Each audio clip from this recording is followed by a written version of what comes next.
Well, let's get into it, guys. So today we got Matt's Off-Road Recovery, and he's a YouTuber. Where are you? Utah, right? Yeah, so Or southwestern anywhere? southwestern Utah, right by Zion area. A lot of people know that. And you've primarily is just off-road recovery. How the heck do you like? I don't know the history of how you start doing that, and how that YouTube started. Were you doing off-road recovery first, or? Yeah, so I'm going to make this as short as possible. No, you don't have to. I was born. So I was in the roofing industry for 12 years, and I was kind of a problem solver in the roofing industry. And I was also, like when I was working for him, I was the one that was picked to haul the heavy loads and do the mountain. You know, we got to get this metal package to a mountain, and it's pretty bad conditions. I was the one that they trusted to do that. So when I got out of the roofing and got into towing, like I was in roofing for 12 years, and I was just done with it. Yeah. So I actually sold my roofing company before I knew what I was going to do, and I ended up buying 3 days later, buying the assets of a towing company. And I started getting calls for off-road, and the guy that I bought the company from, and I had other friends, I was driving for other tow companies. They're like, do not do off-road recovery. Can't make any money doing it. It'll ruin your trucks. It's just not worth it. But were they right in the? They were right.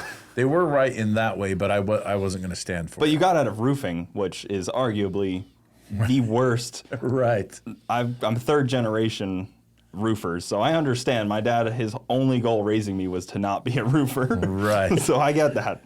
And there's just never good roofing weather. There's no such thing as good roofing weather. Nope. So anyway, I just started getting these calls, and I just started trying to figure out ways to get these jobs done. And they were right. I would go out.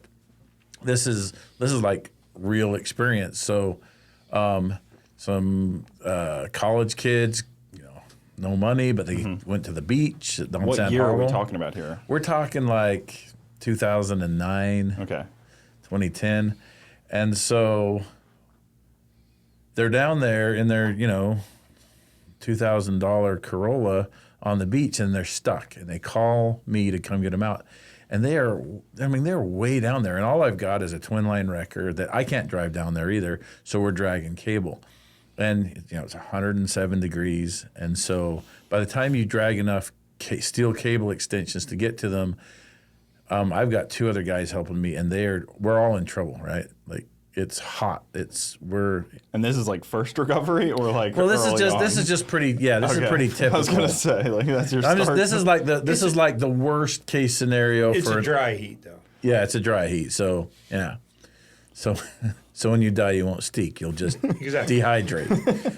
So when I'm done with this job, I'm adding up what this should cost, and the bill totals their car. And it's just not right. And then I'm pulling all this sand into my truck, and we would push it and take it places we shouldn't take it, and then we'd have to figure a way to winch itself out. And so they were absolutely right. There is no place in off-road recovery for an on-road wrecker or tow truck. And so just becomes like repossession at that point, because you're just taking their car. Right. And I'm like, oh, I can't do that. So I'm discounting. So the bill might be $1,300. Like, that would be really what it was. And I'd be like, I can't charge him that. I can only charge him $400. Well, that's still an outlandish amount of money for somebody who doesn't have that money. They were just going to the beach. They got their $25 and got into the park, and that was it. So and Utah beach, that's an interesting one to me, because I'm not really super familiar with like beaches that aren't ocean beaches, I guess. What kind of, like, are we talking like what kind of sand is it? What is it like? Yeah. What are you getting stuck in? Like sugar sand? Because that's what we have in Florida a lot. It's a powder. It can't be explained. We've heard all these stories about the sugar sand down here, and we've checked it out, and we're like, is this sugar sand? And they're like, yeah. And we're like, this is nothing to drive. If you look at it under a microscope, our sand is round. It's not angular, so it doesn't stack up and pack. It's constant. It's like driving on marbles. Yeah. Very, very small ones. And it gets into everything. But every drop of rain that falls in Utah gets captured and put in a reservoir. So we've got all these man-made reservoirs, and if the reservoir happens to be next to a sand dune, then you get these really beautiful sandy beaches. And that's the way Sand Hollow is. Oh, so that's what becomes the beaches. And they make them recreation areas. This one's a state park, so it's a destination for people to go to. Okay. And so there's, and also we got Zion National Park there. Like 5 million plus people come see that a year. And while they're there, they're not just going to see Zion. They're going to go look at some arch or some formation or something, and they're going to drive out there and do that. And this is just one of the places. And we would get a high volume of calls. Because I'm from the Northeast, and there's like ocean beaches, and then in Florida we got like different beaches. So I guess I was trying to get like the gauge of what kind of. Well, and we have so much public land out there. Like 60% of the state is public land, and of that 60%, there's a good chunk of it there's roads all over. You can drive out and camp and do whatever. I've heard that before. I forgot that you can the public land is so cool, because in Florida there's no public land. I mean, anywhere you go is like trespassing, basically. Yeah. Right. We're not really used to that, which makes your off-road ability so awesome. Yeah, but anyway, that's how it got started. Just talking to friends and people I knew that were in like search and rescue and whatnot, and they're just like, you get a light, affordable little rig, get the kinetic energy ropes, and just go pull them out of the sand. So that's what I just started doing, and that changed. It went from, bills that I could literally justify as being a $2,000 job. I could change that to a $70 or $100 job with the right equipment. So how do you do that? How do you make it so much cheaper just by having cheaper equipment? Well, just like equipment. How does a $2,000 job only cost somebody $70? So, for one thing, it goes from a 4-hour job with 3 guys on it, with a fairly expensive piece of equipment, like a $100,000 wrecker. Now we're doing it with a $2,000 Jeep. We're doing it with 1 guy, and you're doing it in 5 minutes. Oh, wow. Is there that many people getting stuck? Oh, yeah. Yeah. Because that's what's crazy to me, too, is there's that many people constantly stuck. Yeah. And even while you're here in Florida right now, is there just like a mess going on in Utah? Yeah. And we get that question a lot. They're like, who's rescuing these people when you're not there?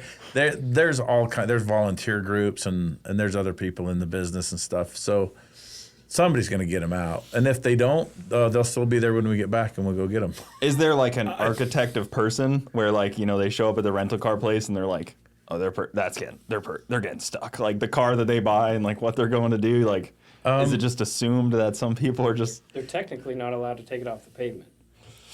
Yeah. Well, but and like in Moab. See, I'm on the opposite side of you. Yeah, sorry, I wanted to introduce you too. Oh, sorry. No, I just, before you started talking, for people listening, Trailmater, right? Yes. Okay, so Trailmater, you do your own off-road as well. Yeah, I do mine in Moab. Okay. And so I'm on the opposite side of Utah from him. Yeah. But it's the same kind of deal. But in Moab, you can go rent a Jeep or rent a side-by-side and go on the trails and in the backwoods. And so then we're going to get rental vehicles, but we also go get Sprinter vans, Subarus.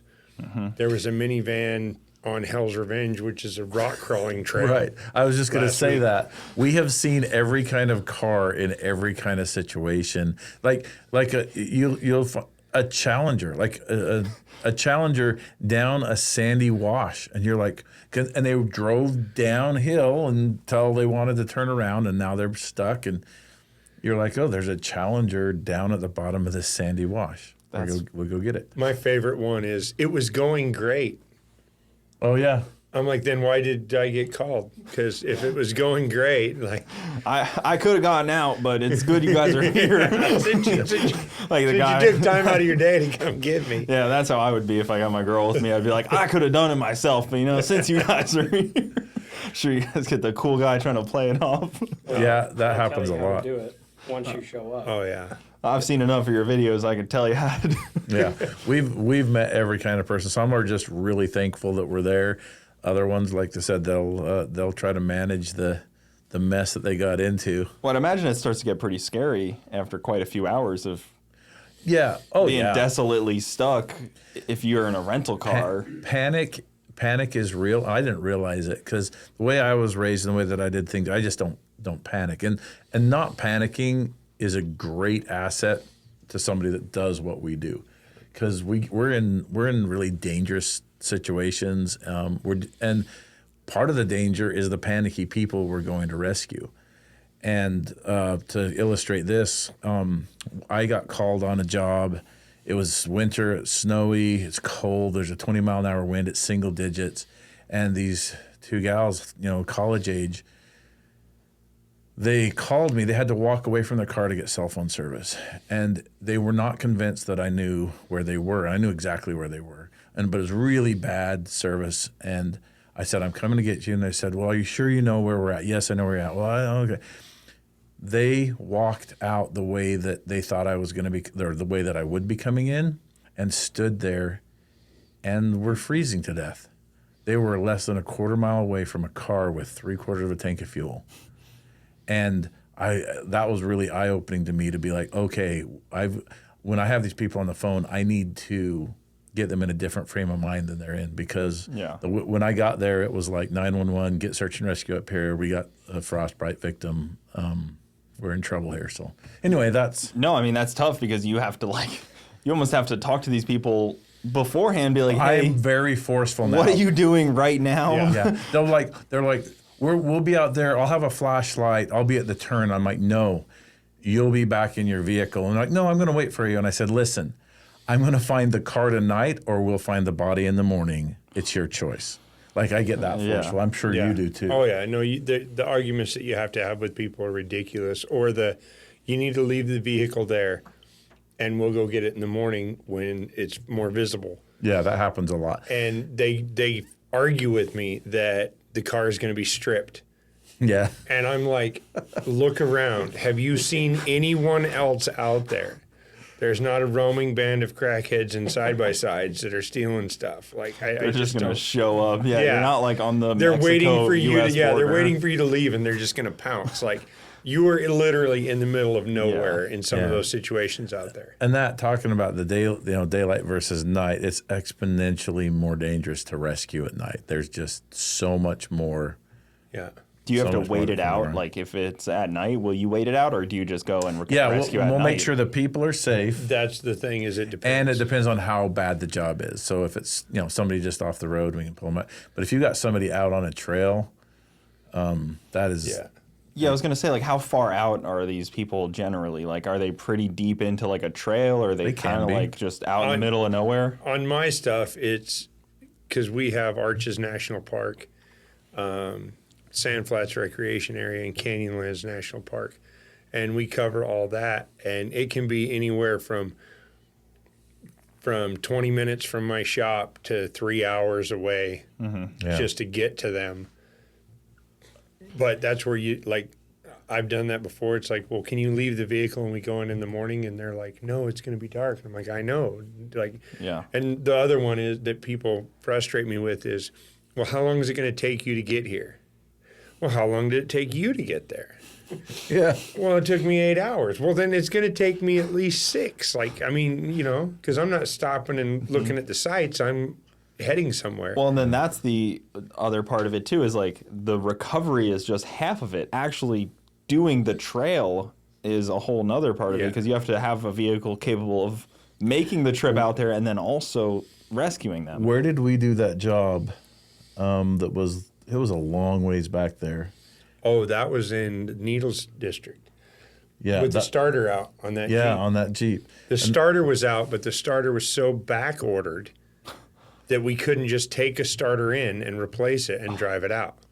So that was way back. It was 9 hours that we drove. I think all said and done, it was 20. And these people just do that solo? Like, they left the Jeep out there, luckily. Okay.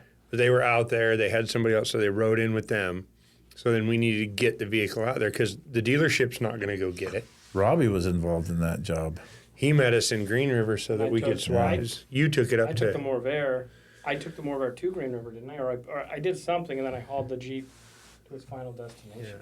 You don't have to talk into that, Yeah, Rob. I'll bring you the mic for you. there. So yeah, I met you guys in Green River and took one of the vehicles to where it needed to be delivered. And then we went to Carl Malone. How do you even price an operation where there's 3-4 people like that? Like, how does that even? We rip ourselves off. Yeah. Okay. Yeah. You just undercut yourself. Yeah.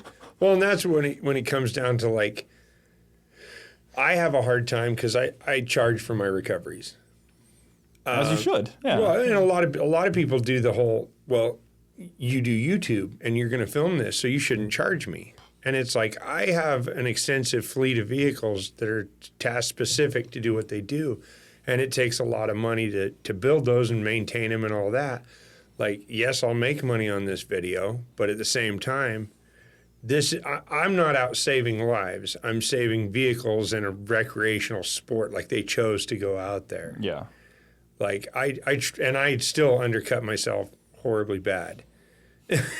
Yeah, I can't imagine pricing correctly for that. It's such a difficult. You can't really give somebody an estimate either. Like, Right. Well, you can't it'll be roughly this much. When somebody will call me and they'll be like, "How much is this job?" That's the first thing they're like, "Hey, I need an estimate on this job," and I'm like, "Oh, okay, somewhere between $3 and $10 million." Yeah. So I'm like, you haven't told me anything. I'm sure they like some humor. Yeah. They're out there panicking. Yeah. I would be doing the same thing. Like, yeah, you don't like, and I get this all the time. Like, well, it's a simple pull out. Okay, but where are you at? Like, what are we dealing with? What size is the vehicle? What do we need to do? Is there a tire missing? There's so many factors. I would say getting information from a good chunk of enough that it's a serious problem. They just withhold information. You're asking simple questions, and they're like, "That's not." They must be thinking that's not relevant. Right. Yeah. We always because they don't give it to you. Yeah. We always say we need to like put a checklist when they call. We need to ask more questions because we'll get to jobs. We're like, holy cow! Like, why didn't we bring more stuff? Why didn't we do this? Why don't we have more people? I will not roll out without coordinates, a picture.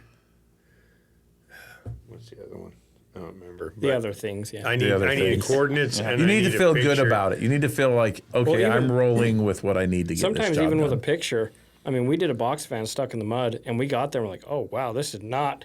I mean, it was way worse than what the picture showed. They took a picture of like the front tire that wasn't. They tried to make it completely look buried good. in the mud. No, seriously. Let's get it from the good side Yeah. here, you know? So we went out there, we're like, oh, this will be 5 seconds. We get out there, and we were there winching for 2.5 hours with my tow truck tied off, pulling as hard as it can, snatch blocked, And get it out of a the box truck off-roading? Like, Well, this Yeah. was it just... in a driveway, but Yeah. I mean, we went there and we asked some questions, and still, when we showed up, it was way worse. See, and I've had issues starting mine up because I've never done towing.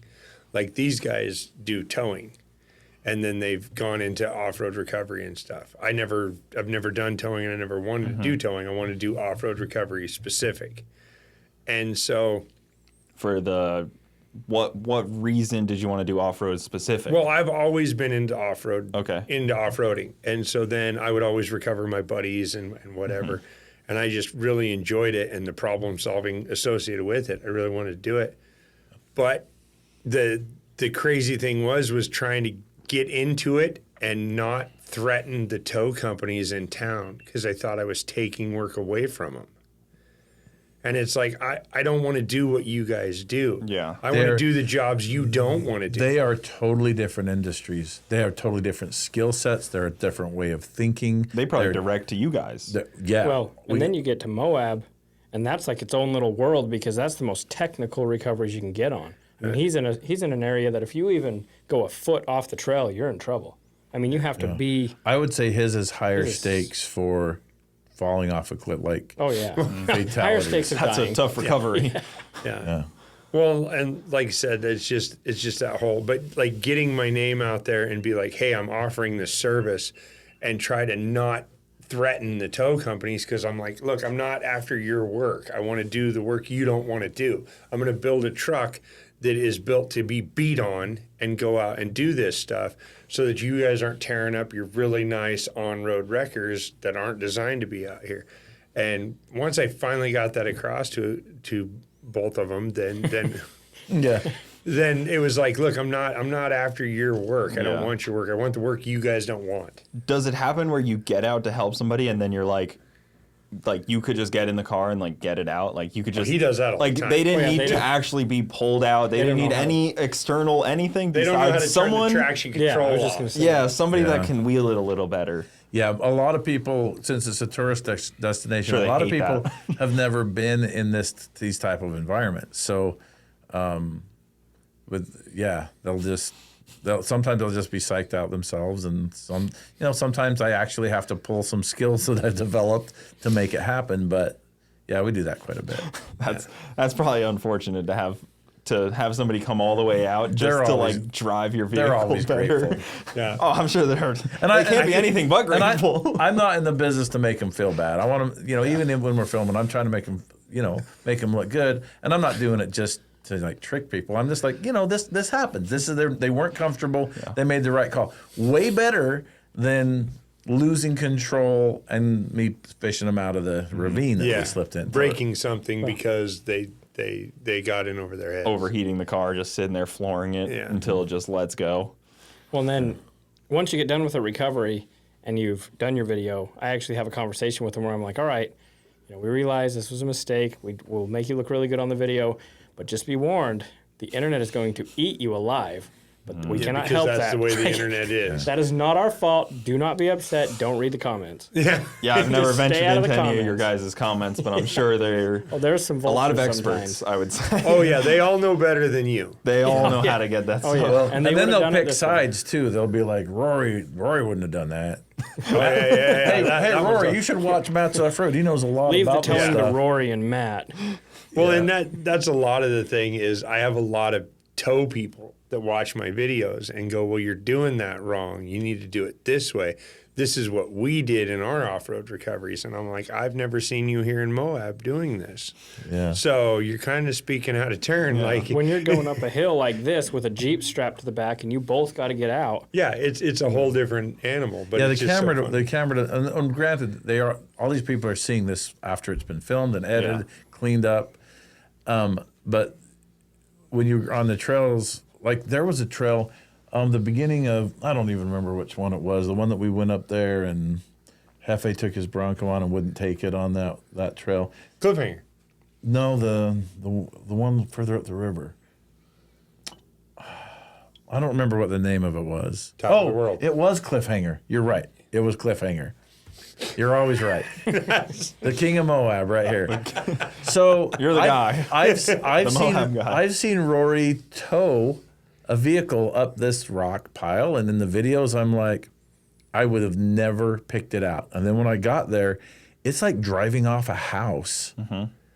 And we're driving down this, driving up it, and I'm like, Rory is towing vehicles up this thing?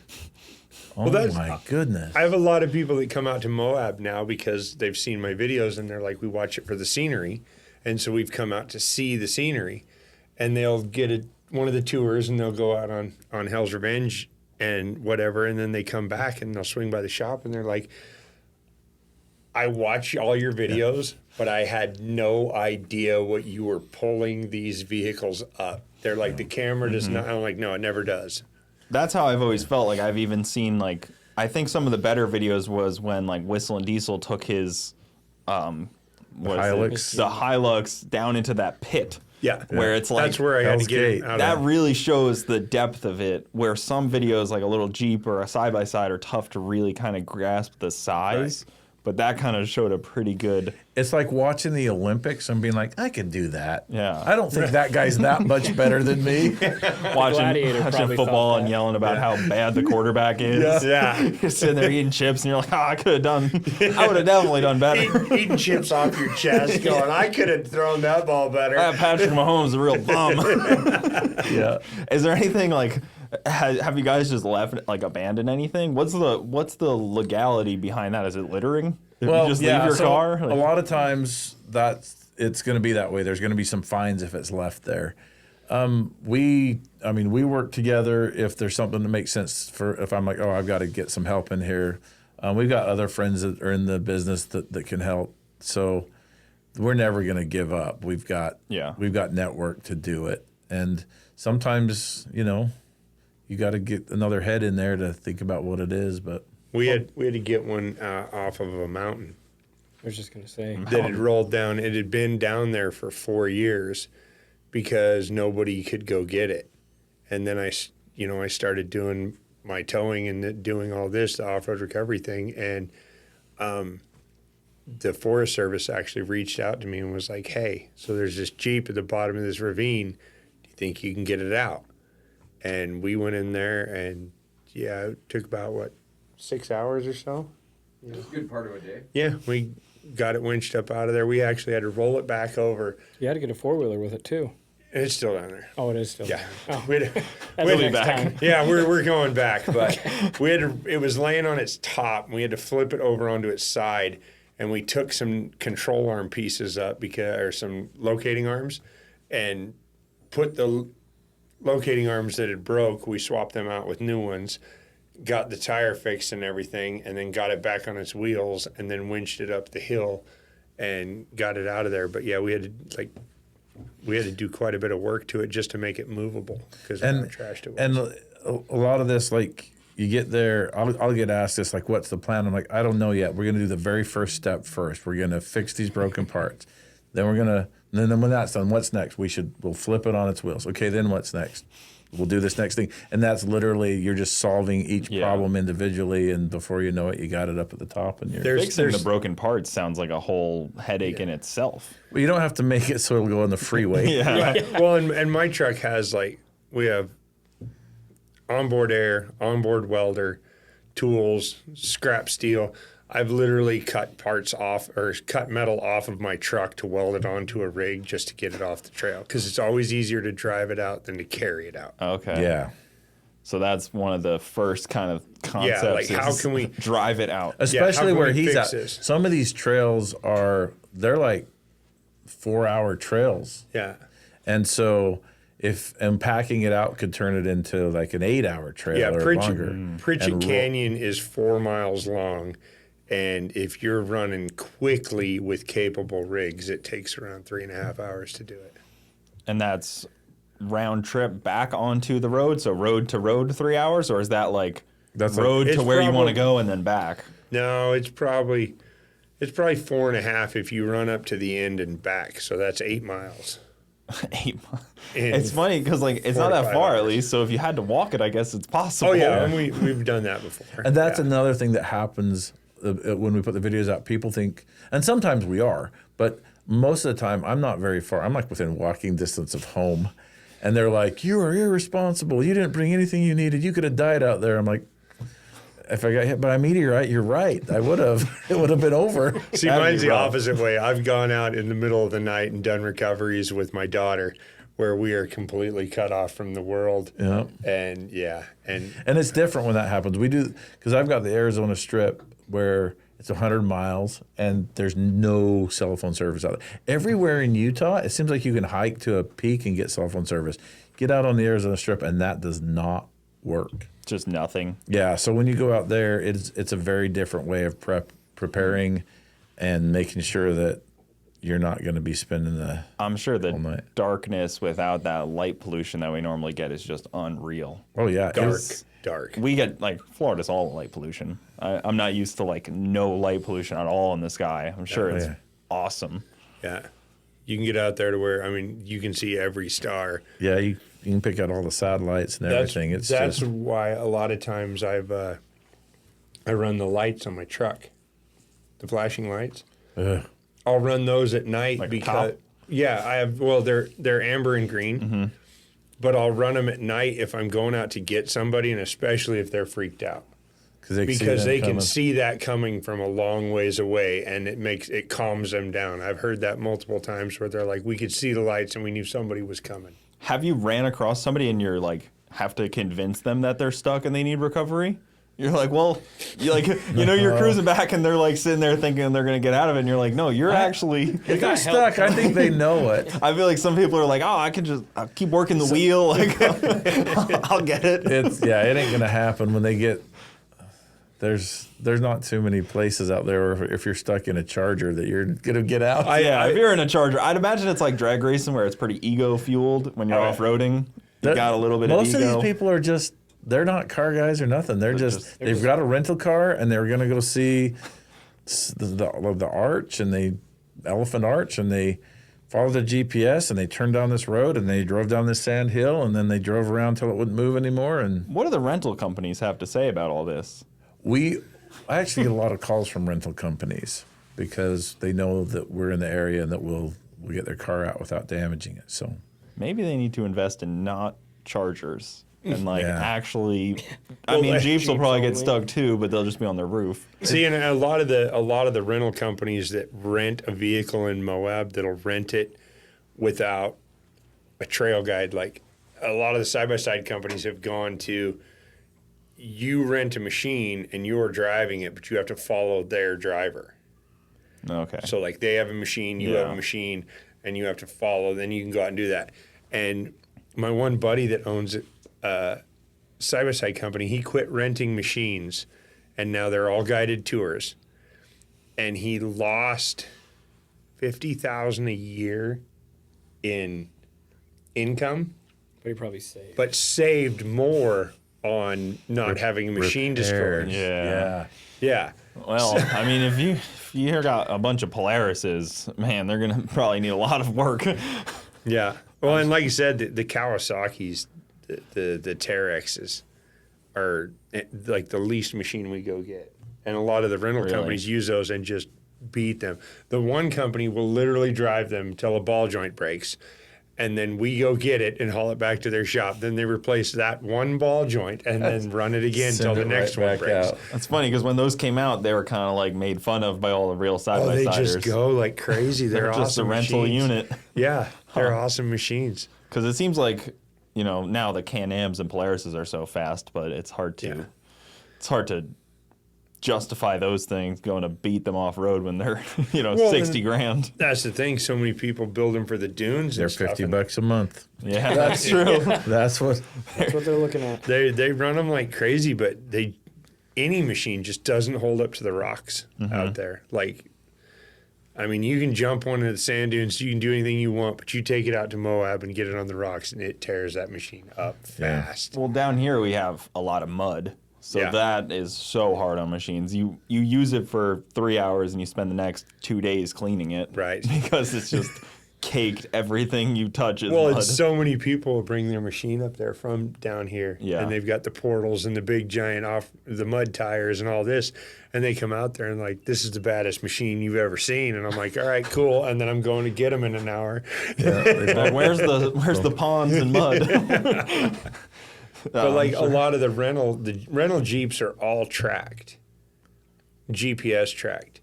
And if you go onto a trail that they have deemed you're not supposed to be on, you will get like a super large fine when you get back. So what percentage of this stuff is rental rescue versus like what would you guess is like rental versus like some guy that just kind of got in over his head? Different for both of us. I Yeah, think. yeah, I have a really high rental ratio because, like I said, Zion's there.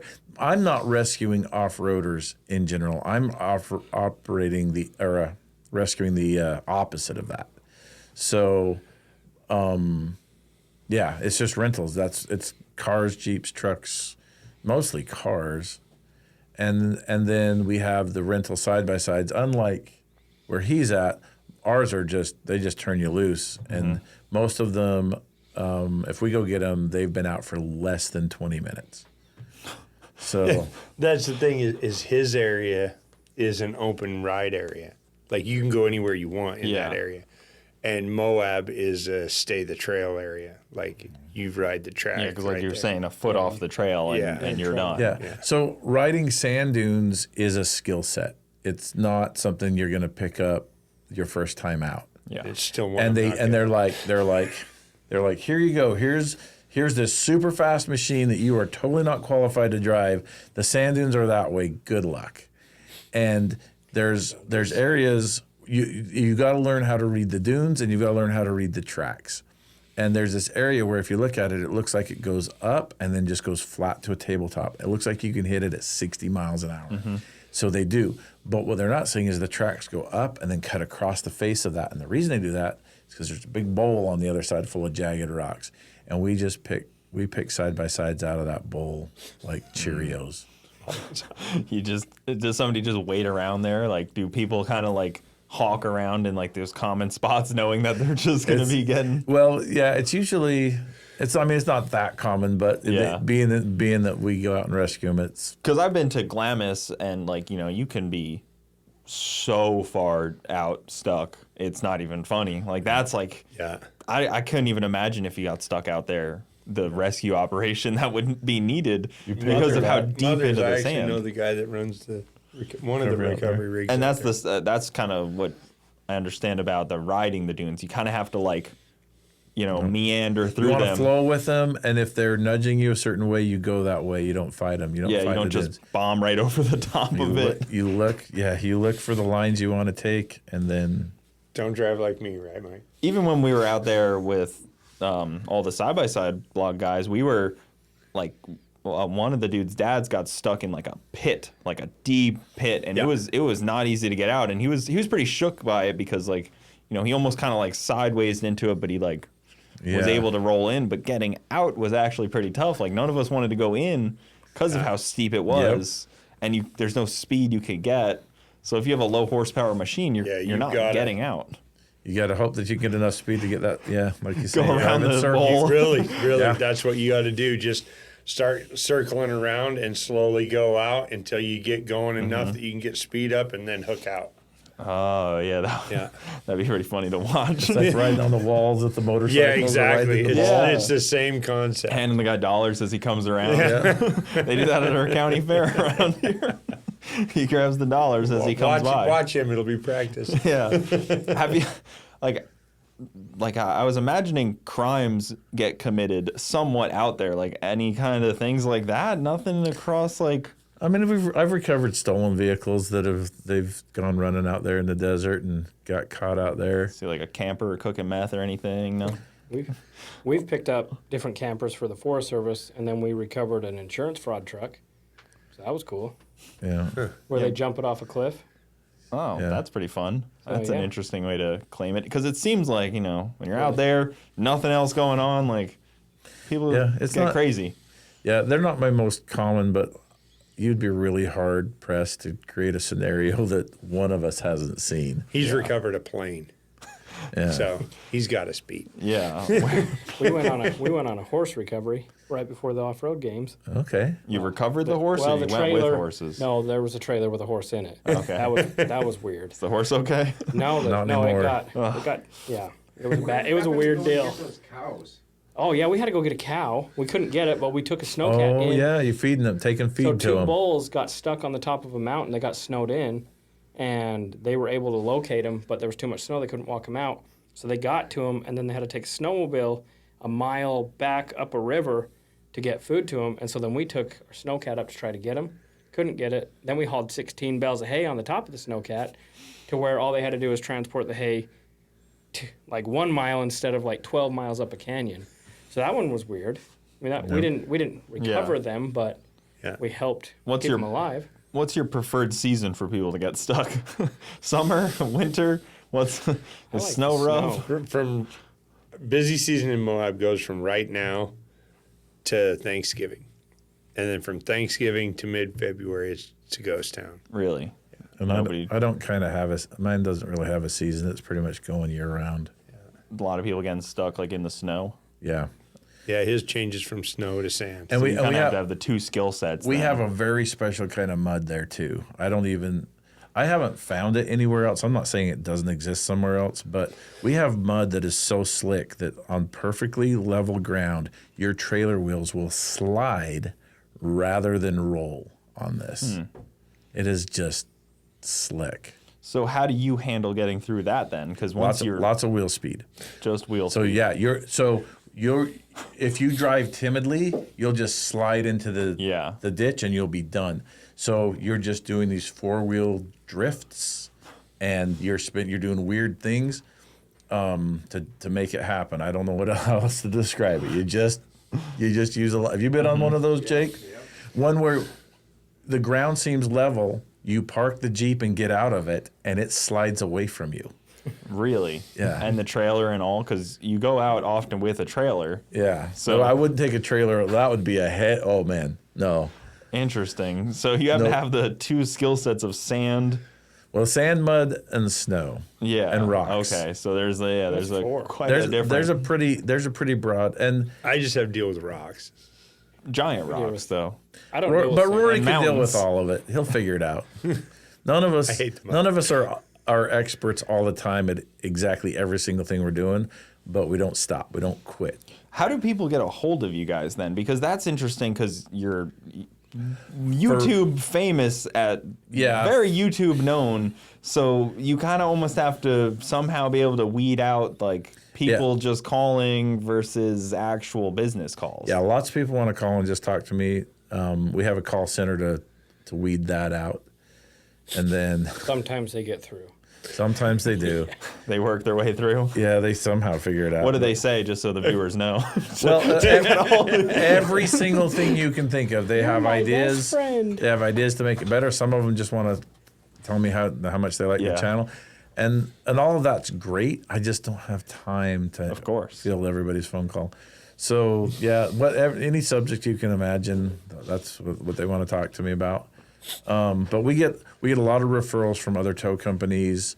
Any of the law enforcement, they know who we are and where it is. But yeah, a lot of it is the people just know who we are, so they're easy to track down. Rory, your number's posted, isn't it? So, yeah. Mine isn't. Mine goes through my shop. You're gonna have to change that at some point. No, my shop phone is posted, but since we moved shops, it's just been easier to have it forwarded to my number. Yeah. And so I have everything forwarded to my phone, but it's... How do you balance that? Well, and I answer the phone all the time and just say, hey, look, because we get the calls all the time because we used to run a shop.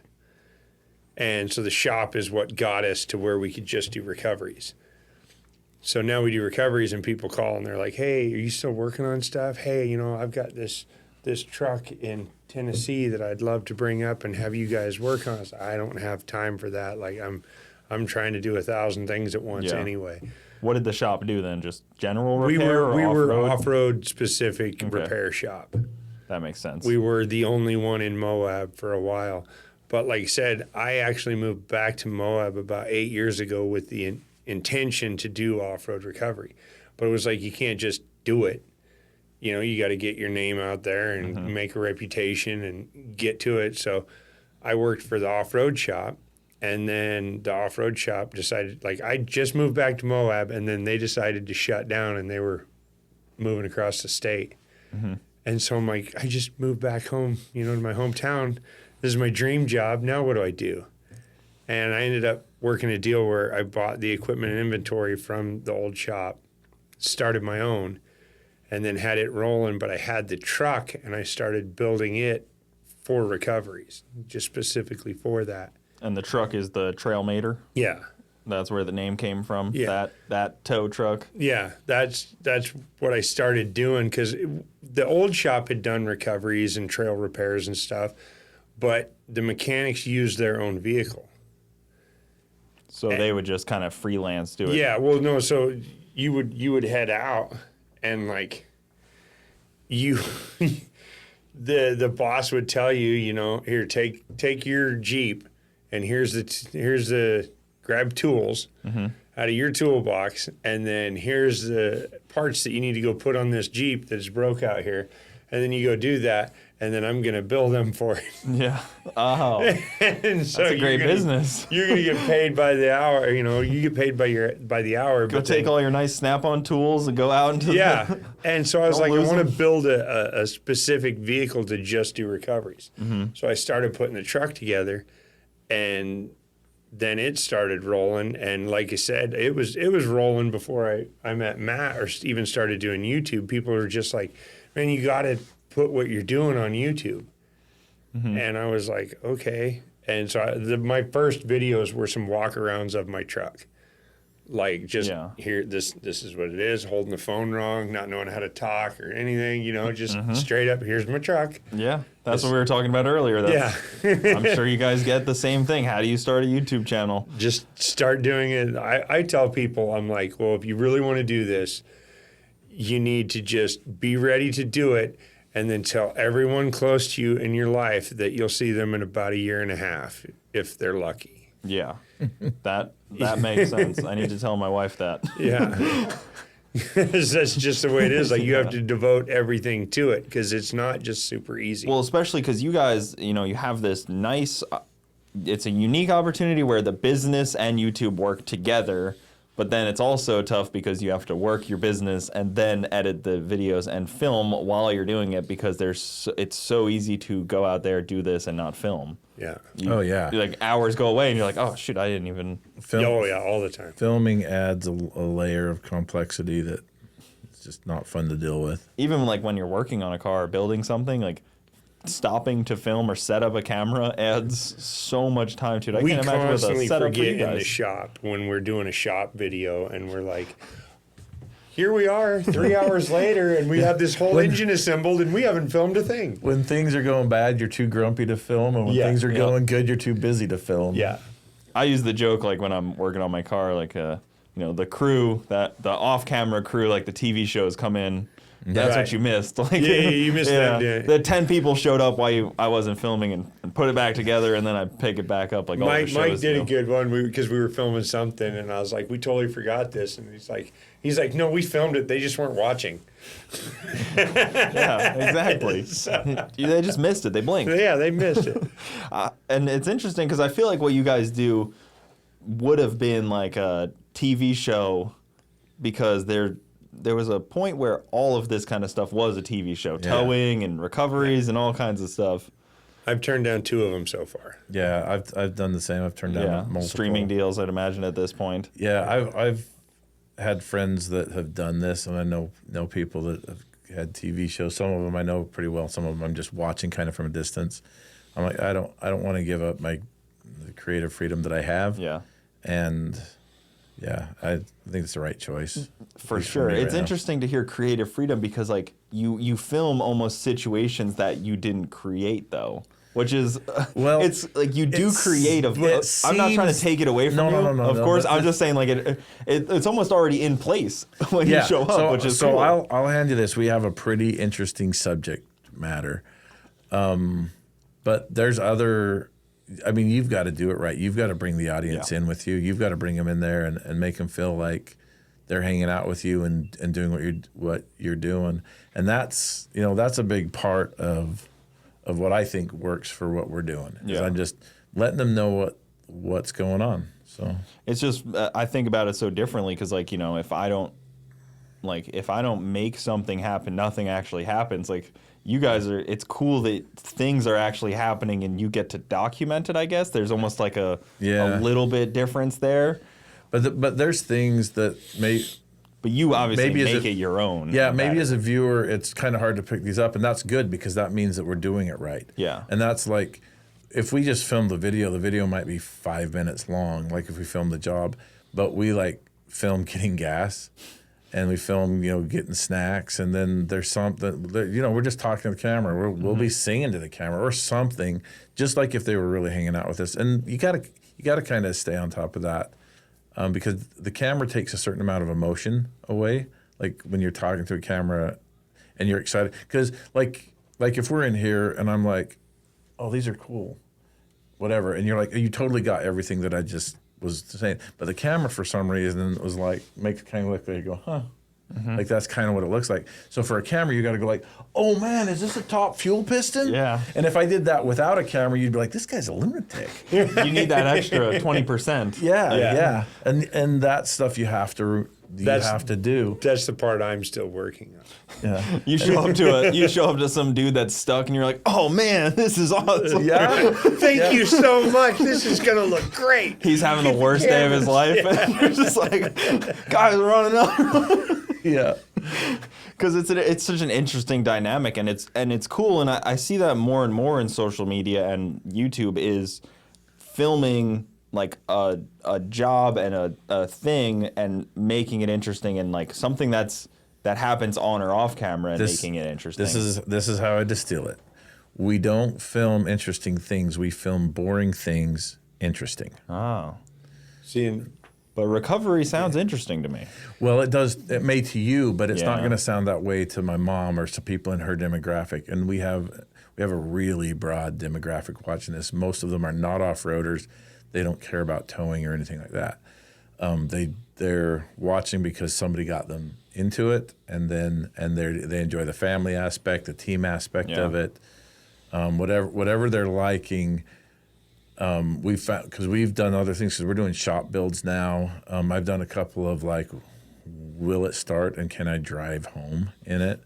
And those perform really well too. So it's not, it's more about letting them in and engaging with them. What was your thoughts on, were you worried about venturing into different content, or were you like, oh, I know my audience, I know they'll enjoy this as well? Because we all know our audiences more than anyone. Like, right, and knowing your audience is very, very important. But you kind of do toe in the water stuff. We like to put I put a little bit of Corvair content in, and it performed well. So I'm like, okay, we're gonna go buy a Corvair and drive it, 700 miles, and that performed well. And then the next one was, we're gonna buy a Corvair out of a field that's been sitting for 15 or 20 years. And we're going to get it running, and we're going to drive it home. And that performed well. So I'm like, okay, so they're hanging out with us and doing what we do, and we try to keep it interesting and mix it up. So like, it's just like, you can go to any genre of YouTube and be like, and you can see this guy's doing it right and this guy's doing it wrong, because this guy's getting 1 million views and this guy's getting no views. And they've got the same exact subject matter. So the subject matter matters a lot less than how you present it. Yep. There's, especially in drag racing, because everybody's filming themselves now doing it. So to boil to the top of that, especially when people don't have, like, I see it all the time, people have like the fastest car at the track, but they're not getting as many views as the guy that's just having more fun. Well, and I was hanging out with a mountain bike YouTuber, his name's Seth. He's got a YouTube channel called Berm Peak. My kids went out with us, and they're pretty accomplished mountain bike riders. And my son was like, I think I might be as good or better technical rider than Seth. Mm-hmm. But he's got this really big, awesome YouTube channel, and it's totally because he's the everyman, and he's engaging. And that was a good moment for me to point to my kids, like, listen, you can see what it is. You don't have to be the best or the fastest or the biggest. You can claim to have the world's largest off-road record, but you don't have to have the world's largest off-road record. You just claim it, and then when everybody starts building bigger, good for them. Yep. What's the bragging rights about having the world's largest off-road record?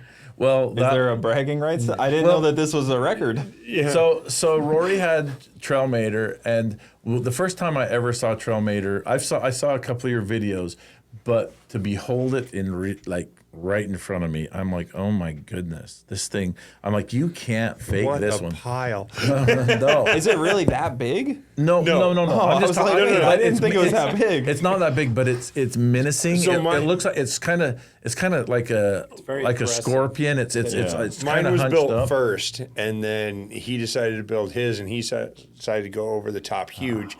But in his sand dune area, you need a large footprint. And pulling out some of the stuff he does, he wanted a heavy vehicle to do it, so he decided to start saying. There's some things I saw, like, for example, like the Elephant Hill, where you're barely doing it. But I'm like, okay, I need something a little bit heavier for this, but it needs to be nimble. Yeah. So I'm like, so the focus was like buggy rock crawler that does wrecker things. And I've never built anything like that. I'm pulling from his knowledge and stuff that he's experienced, and I'm looking at my area and the specific needs that I did. And I built this truck, and we just started calling it the world's largest off-road wrecker because it was bigger than Rory's. Right. That's all it was. And so did your fan bases then start to kind of run with that a little bit? Oh, they went crazy with it, and now just see Matt's copying you or whatever or anything. And it's a TV show would pit you guys against each other. Oh, and we do that all the time. Like when we did our thing the other day, he was doing the WWE, grabs a microphone, he's all, "You ready to throw down? You ready for your SmackDown, brother?" Yeah. And so, but it is funny. It's funny how sometimes it looks small and sometimes it looks big. but you get it out on the trail and when you're driving it, it's really nimble. And then when you look at it out there, you're like, how did you get that monster out here? What's the engine combo on it? What is it? It's got 8.1, so the Gen 7 big block. Oh, like from the Avalanches or something. Yeah, that same style. Yeah, that one. Yeah. They only used it in like 1 or 2 body styles. Yeah, there's like 4 gears of this engine. Yeah. It's like a blip in GM's history. Yeah. Fortunately, there's like they made an 8.8 for like generators and stuff. So there's blocks and parts and that's cool. The boat industry is like keeping the performance side of them alive. So I don't know, boat racing. So you had to rescue an airplane, they mentioned. Yeah. Was it just totaled out there? Was it a crashed plane? Yeah, it was landed nicely. It was a really hard landing. He just went through one of those areas that he was kind of flying backwards when it went down because he didn't have enough power. Set it down. He hiked off the mountain. The wind had its way with the plane for a couple of days before we got up there. We just went up there, took the wings off from it, and loaded it up, and it was a pretty intense recovery. Yeah. That's what I used to tell people is like, because I was getting into the YouTube thing and starting to get big. They're like, well, you're supposed to do this because you're an entertainer. And I'm like, I'm not an entertainer. What I do is entertaining. But now I'm learning, no, I'm technically You're an entertainer. Hollywood now. I mean, Dance that's monkey. how it works. I mean, it kind of. We were even saying like if you don't post a YouTube video for a week or two, the fans start to speculate and start to go crazy, and they're like, "What's going on out here?" If you don't show a character in one video, they think they've quit. Yep. If your wife isn't on for a couple, you think you got a you're getting divorce. divorced. Yep. Yeah. You hate your kids if they're not on in one. It's crazy how that works. They But they it roll shows, with it. Oh, it man. shows how connected your audience is with you. Yeah. And how much they care. Yes. And I tell people this all the time. You got to be honest with them because they'll find it out. And if you don't tell them, it looks worse when they just find it out. Yeah. Oh, yeah. And they find it out. Yeah, they're pretty good about that. They are Did private you see that? investigators. Did you see that YouTuber that intentionally crashed his airplane? Oh, yeah. Yeah. I wondered, has that ever been Trevor recovered? Jacob. Because he's in jail. I think. Have you read on that? I do so It's much been a research. while since I looked No, into it it. was crazy. So But for people that don't know, I guess we should preface, it was a YouTuber that Trevor intentionally crashed his airplane for drop names. views. he crashed it. He bad move. had fire extinguishers stuck in the legs of his pants, and you can see him in the thing, and it's covered in GoPros. And when you're flying, the main goal is fly the plane, no matter what happens. Right. Even if the engine dies, fly the plane. You fly the plane. He says the engine dies, and he's like, oh, the engine just cut out. And then he just immediately jumps out the plane and just happens to be wearing a parachute. And he's 12 like, oh, GoPro angles. Yeah, I always wear All my angles parachute. cut. No, he landed, went over, got all the GoPros off of the plane, and then he got his buddy with a helicopter to go up there and get the plane. They took it down to the hangar, and then straight up, like out of a murder mystery, they cut the plane up and dumped it into different trash cans around town, No like way. dumpsters. I mean, yeah, it was, about that. dude, it was wild. I love Check that out researching that Oh, stuff. that was a great story because anybody watching that's like, you intentionally did that. Yeah. Oh, yeah. No question asked. The Yeah, video. he posted intentionally- videos, I cut and it the up video has gone no reason. crazy. And now, everybody's like, no, this is, you Wait, did this. You That's staged not normal. this. That's not normal to cut it up and dump it in 25 garbage Yeah. cans. Yeah, everyone does that. Yeah, You guys well, have never done that with the It spells out a Never done name. that? You know, if you look at it on a map, it spells out, I did this. Each number of the No attempt to like restart the engine. It just turns off, and he's like, "Well, Yeah, he's I'm like, outta here. something's is wrong the with end. the engine, and bails out. And it's like, ejecto. And it was a wooded area. Like that would have been a tough recovery, I'd imagine, for anything but a helicopter. yeah. My Well, whole and life that's hit that the button. thing is everybody analyzes the video because YouTube. Yeah. So they're like, dude, there was FAA. like 15. Yeah, there was 15 different places you could have coasted the plane to and put it down, and you didn't even try. You just bailed out of. He had a lot of altitude. It wasn't like he just, he was getting close to the ground and had to bail. Like he had He's like, thousands of feet. I'm gonna need 8,000 feet to successfully eject and. No, before it the was parachute. all, and it circled around, and came back around, and it crashed a ways from him. He had to hike to was that to didn't get go all as his planned. GoPros. It's somewhat scary what people will do for views, because that's a ridiculous. scary thought. Is like, Yeah. the views were that important to intentionally put.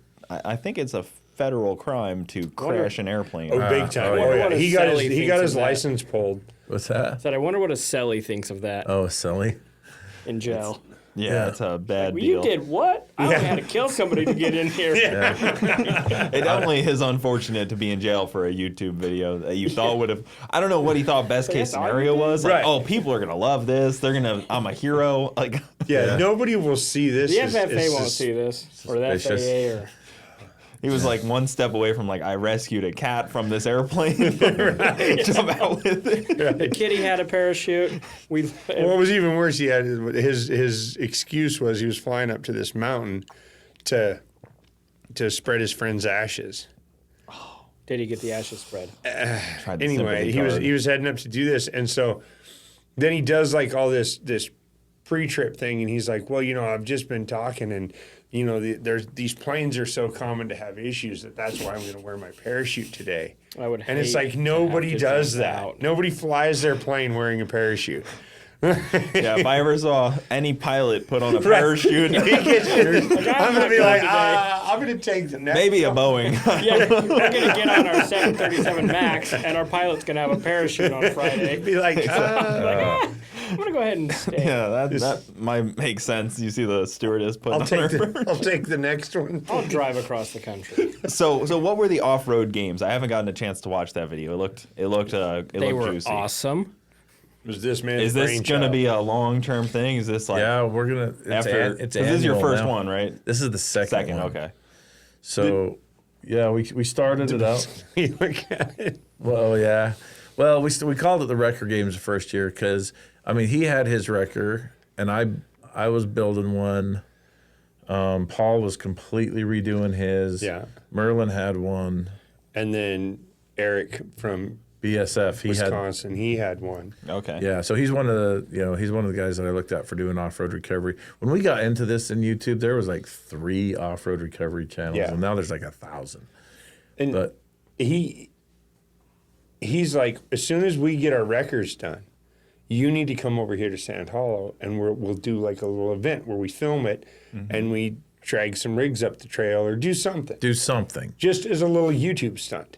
And so then it was like, okay. And then he said it on his channel one day. Or no, Paul said it first. Paul said it, and that's when I called you, and I'm like, what's this? That we're doing an event now? Oh yeah. And he was like, just drop it on the channel occasionally. Just mention it in passing. And this was like 4 months before it was going to go down. And it went insane. People just started going, who's going? Who all's going? We had about 6,500 attendees the first year. Yeah, they were like, well, no, this is my team, and they're going to go against your team. And it was the teams against teams in the YouTube channel. Where'd you do it at? We did it at Sand Hollow, and Sand Hollow has off-road events there.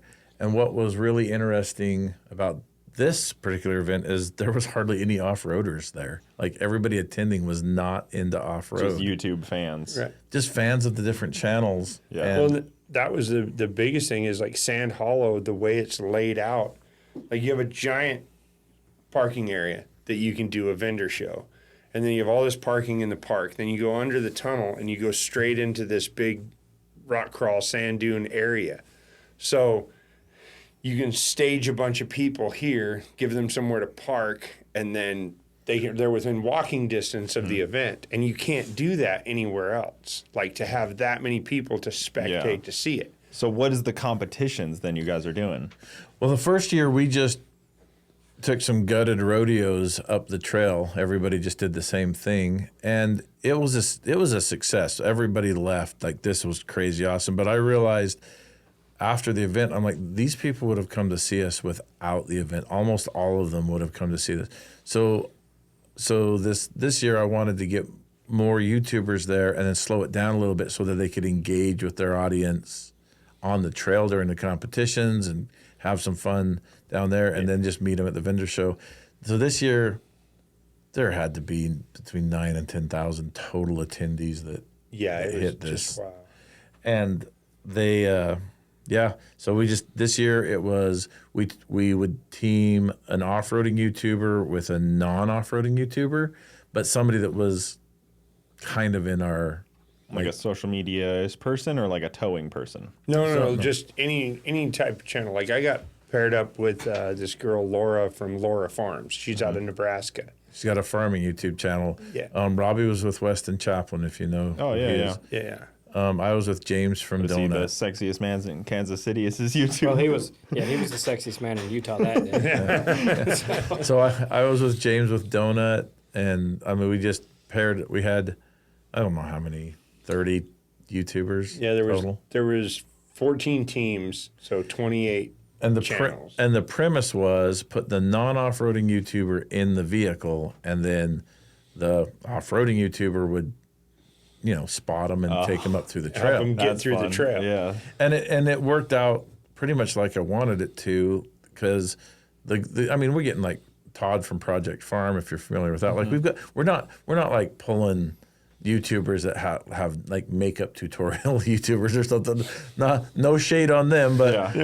Right. we wanted people that could listen and be on a team and not freak out, because we were taking them up a very extreme trail. Like for us, we go up it all the time. We're like, it's not that bad. This is not a hard Yeah, like they trail. don't off-road, but they're not afraid of a off-road car. But if you haven't been in an off-road, this is a very hard and terrifying trail. Well, like you said, Laura has a Jeep, and Yeah. she's done Jeeping and stuff like that. But then she gets out, and we're driving up stuff that she's like, "There's no way we're going to drive up that." And I'm like, "Yeah, just go that way." Cars don't go up this. Yeah, and so, but then there's that huge channel crossover now.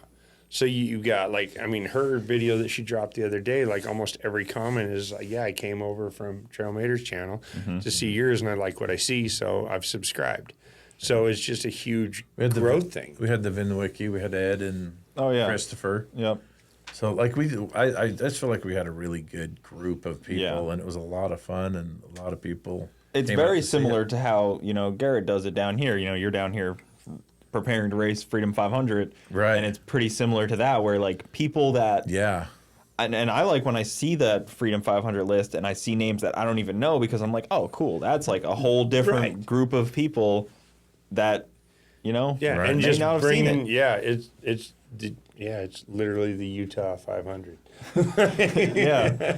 And I'm sure the fans love that too, with meet and greets, and then you probably have merch out there. And Oh, yeah.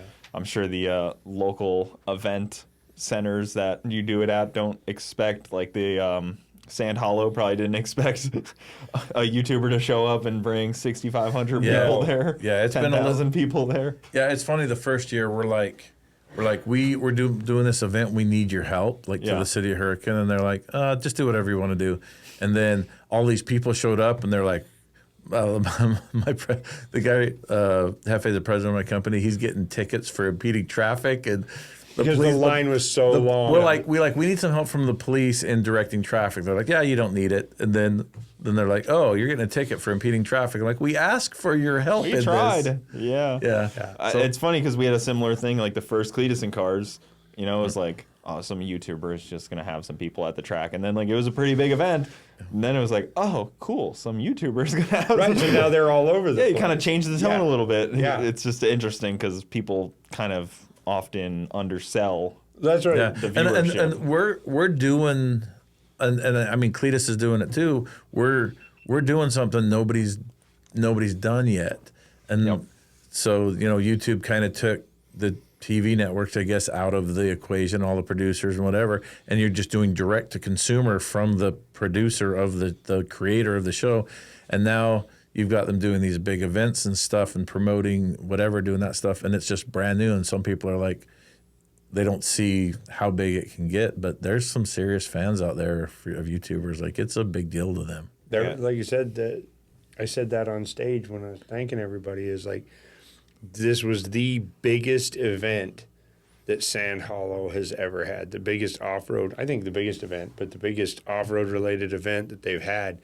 And the second one is our show last year. Last year, yeah. So, Yeah, that's crazy, and they probably didn't expect that at all. I love kind of when that happens, and it changes a lot of these venues' kind of thoughts. Drag strips are kind of the same way. They're starting to like realize that there's actually power in working with people. It brings people in. Those people buy food and they go to restaurants and they get motel rooms and we all want to support these things. Like I want to support the drag strips just like you guys want to support Sand Hollow and help them be able to grow. It's kind of like it works well. Yeah. What sparks like the first video then when you're like I have a question. Yeah, you're good. I need a break. You're good. Okay. Take a break. Go right around the side. You can slide that camera out of the way if you have to. No, you slide Mike out of the way. Slide Mike out of the way. No, you're fine.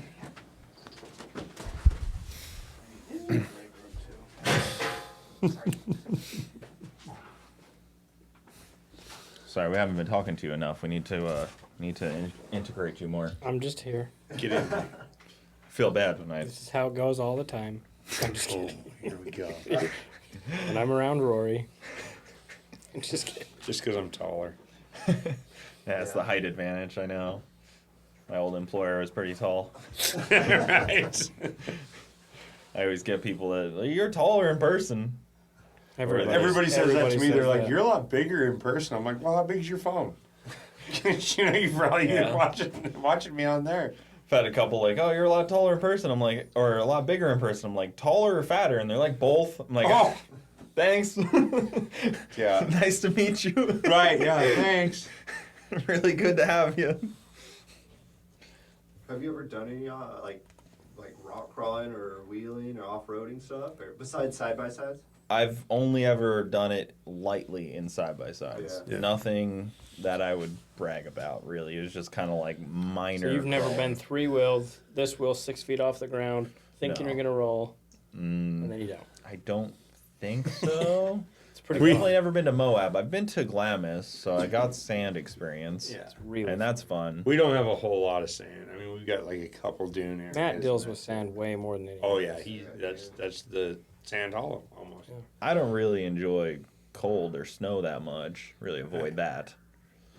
Good That's plan. not Good fun. plan. That's why I live in Yeah. the desert. I love where I live in Moab because like there's snow on the mountain and you can go see it if you want, but you have to go visit it.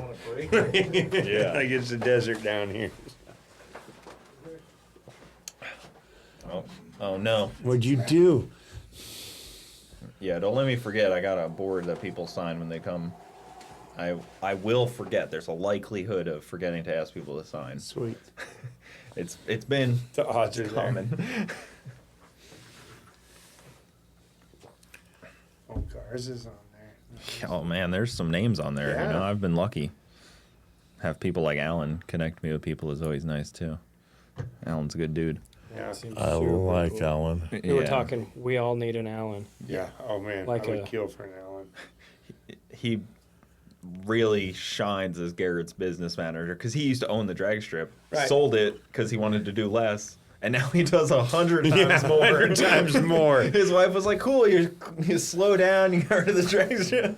Now he's way busier than he ever was. Yeah. He seems to be enjoying it. Yeah, I mean he's loving it because he's like semi-retired because it's not his business. but Right. he- Right. But yeah. So yeah, let's get back into it then, I guess. So, what sparks the first video? Then we didn't really talk about that, right? Like, where do you like what makes you? You were already off-road recovering for years before you started filming, right? Yeah, because I started doing it in 2009. That's when I got my first towing company.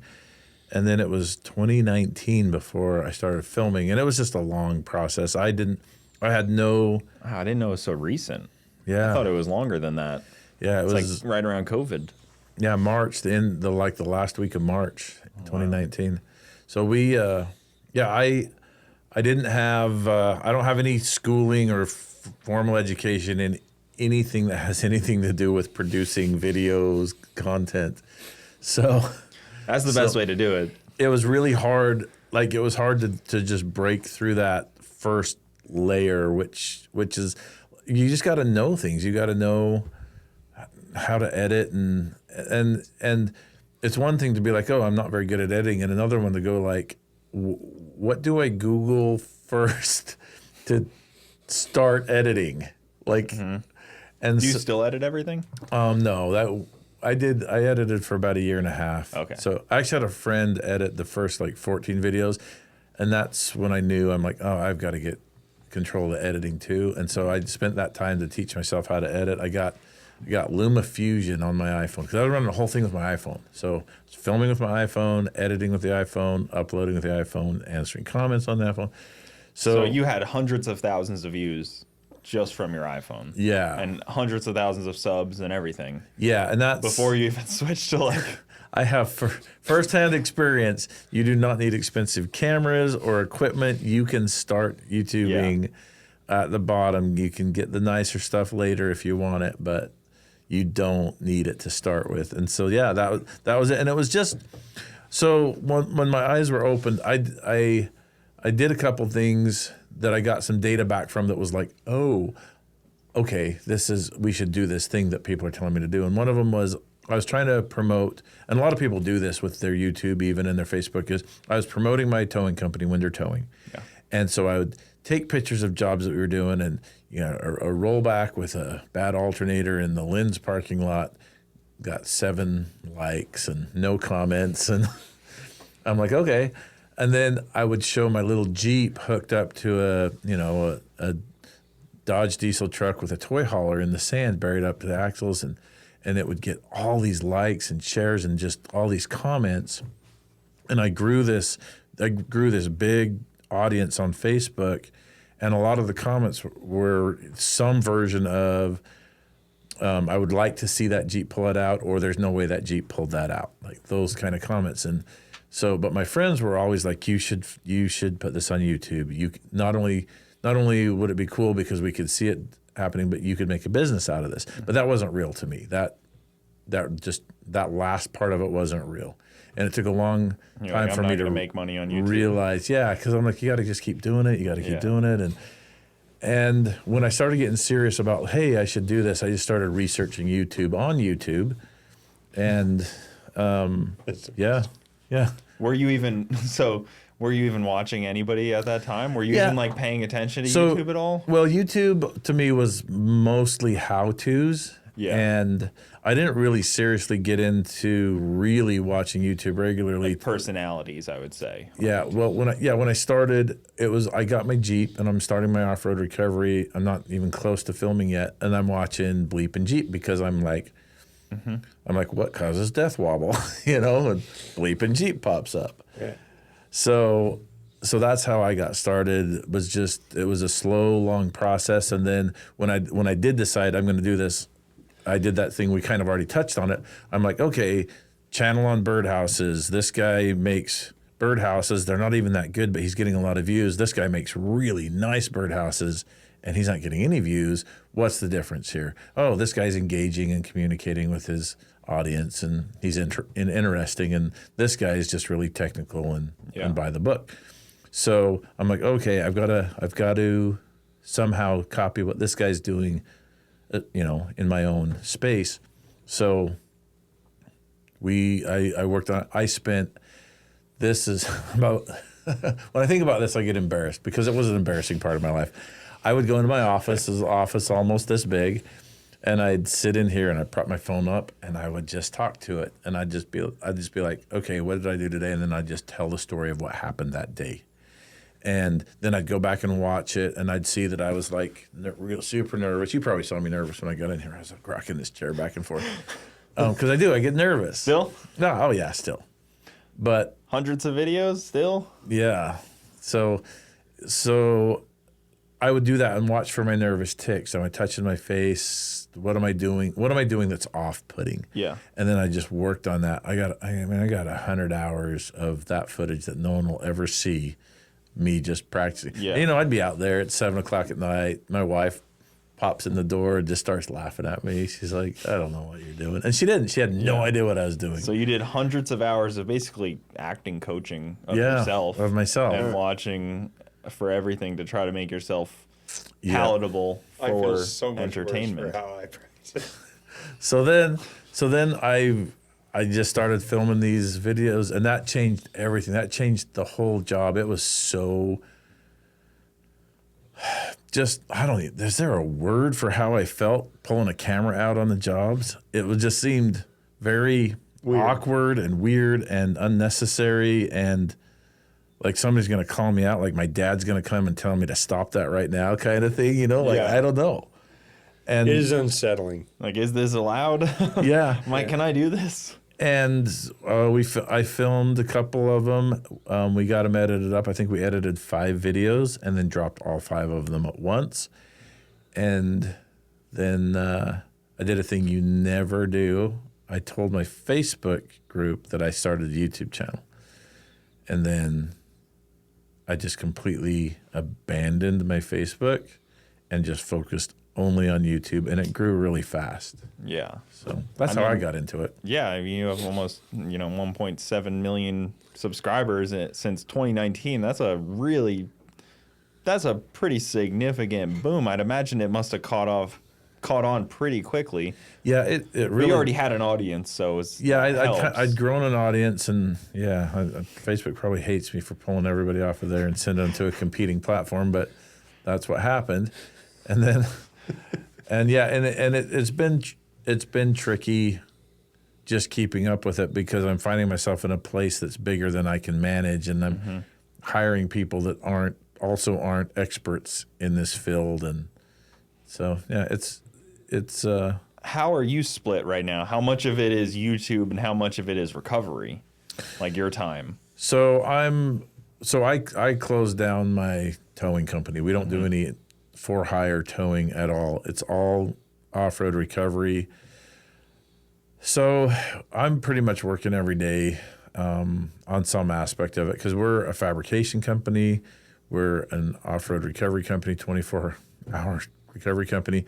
And then we're this entertainment company where we film this stuff and put it out. Yeah. And so we've got these 3 things that we're doing all the time and weaving them in and out. And all of them are just as important as the other one, but I still have to prioritize them and get the filming schedule out. So there's things that are really hard about it, but it would be ridiculous for me to complain about what's going on. But it is a lot of work. And so if anybody ever says, well, I'm thinking about starting a YouTube channel, man, they better mean it. They better mean it because it is not, you do not casually start a successful YouTube channel. I say this, if you took YouTube, if somebody just handed you YouTube unorganized and told you to give a report on what I've given you, you'd come back and say, oh, this is a place where people upload videos that nobody watches because that's what's mostly on the platform. It's the algorithm that sends the good ones out, but there's this huge chasm that's just full of videos nobody watches. Yeah, you're just kind of throwing things into the wind. Yeah. And hoping that they kind of stick. Right. They need to resonate with somebody, and if they don't resonate with anybody, they will never be viewed. They'll have 7 I used to views. live in the chasm. Yeah. Yeah. Just a lot of videos that were just kind of. Well, no, I filmed a couple, and it was super funny because me and my mechanic Sean we watched his channel blow up. Mm-hmm. Like we're sitting here and we're like, dude, we were watching this guy last week. And he had 12,000 subscribers, and now he's got 70,000. And it was super funny because I was talking with Sean's brother, and he goes, well, how many do you have? And I go, 35. And he goes, man, that's not bad. That's half of him. And I go, no, 35. There's no zeros. There's no nothing. I have 35 subscribers. I can know them all by name. Yeah, and he's like, oh. I was So when I first met him, after I met Rory, I was like, well, I told you. I met him and hung out with him for a couple hours. I'm like, okay, you have got YouTube potential here. You're a character. Your truck has character. You have a very interesting subject matter. You need to just start talking to that camera instead of showing that left front tire for 40 minutes. Because that's all I would do was because I didn't. So the biggest thing about my channel and everything that I have got here and accomplished is from my 2 mechanics. Because if they hadn't ran the shop, like I overseen the shop, I had to make sure everything was going, but then I was running the truck and I was maintaining the truck and I was doing recoveries by myself. So it's really hard to film a recovery by yourself. So you watched his successful videos. Yeah, that I was good, watching that, and I was then like, you didn't do similar videos. well, but the thing was, yet, is it's not at like, first. Okay. it was like watching him. It's like, dude, this dude's pulling cars out of the sand, and he's crushing it, and we're going out on trails in the middle of nowhere and pulling completely disabled rigs out that are missing a wheel and stuff. Like, why can't we do that? And like everybody that watches YouTube asks that question, why can't I do that? And there's no Like reason watching you can't. Olympians. Yeah, there's no reason you can't. But you have to want to do that. There's no free ride. Yeah, and it's the work that comes in with it. And that's what nobody wants to do is I would run the shop, I'd oversee the shop, then I would hold the recoveries till after work. So then I would go out in the middle of the night, and then you can't film, but I'm doing all the recoveries and getting them done. And then I'd film some recoveries, so then I would sit in my office until 2 or 3 in the morning editing a video. And then, well, the shop opens in a couple hours, I'll just sleep here. So I sleep there. Basically, I just told my girlfriend, Yeah. bye, nice to know you. I'll be doing this. See you in a while. Yeah, and so I would do that.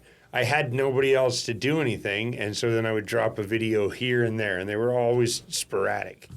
But like I said, without the 2 guys that I had running the shop so that I could do that and chase Matt around when he finally let me chase him around, And earn your keep a little bit. yeah, but I mean, like, that was the thing is Matt told me, he's like, you got to talk to your audience more, and you got to do this and you got to do that. I know sometime early on, we went and helped you with a job.